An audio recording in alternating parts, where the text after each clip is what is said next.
Hey, everybody. I'm Chris Metzler, one of the programmers here at the Green Film Festival San Francisco. Really appreciate you joining us. Post-pandemic, we've kind of tried to kind of make film festivals accessible for all. And so it's one of the reasons why we try to share these films also at home.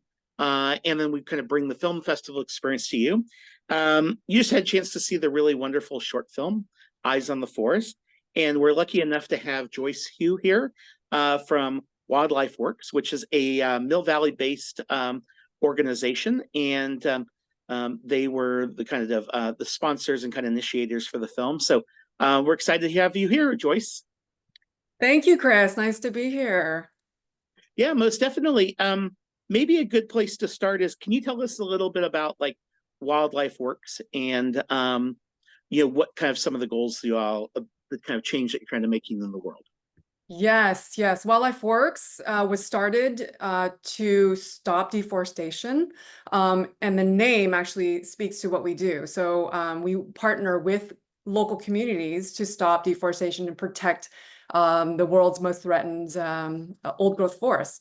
So wildlife, we said that, wildlife must work for local communities. So that's what the name comes from, is protecting wildlife and protecting their habitats by working directly with local communities. So protecting wildlife must always work for local communities.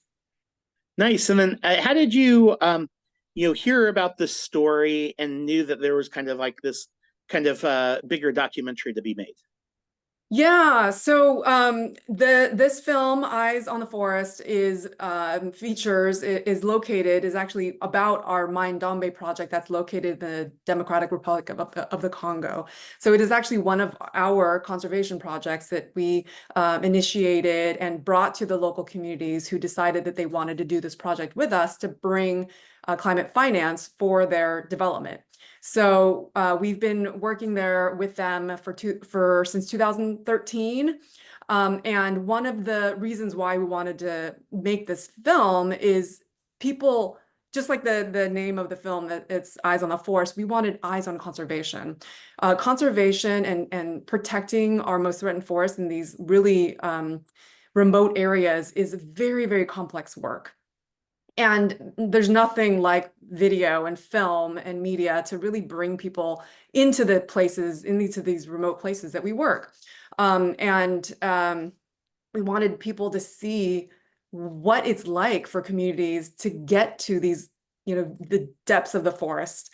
We have a lot of footage of our biodiversity team traversing the very really rugged tropical forest to get into the forest, to put up these camera traps to really monitor what wildlife is there and if they're coming back because of the conservation work that the communities are really focused on. Nice. And was this one of the like first documentaries that you guys had collaborated on and getting in the world, or have you been doing this for a while? Yeah, we've always tried to make film and make videos to really showcase our work. But just 2 years ago, we actually hired our an in-house filmmaker because we felt it was so essential to make really beautiful film, to get people to really understand and see the work we do and how hard it is. So in the last 2 years, we've been making a lot of these short films with much higher quality cinematography and much higher production. And this is one of the few first films that we actually made at this level. Yeah. Well, very cool. It's a nice film to kind of experience. I mean, we often kind of hear about some of the issues that threaten different communities around the world.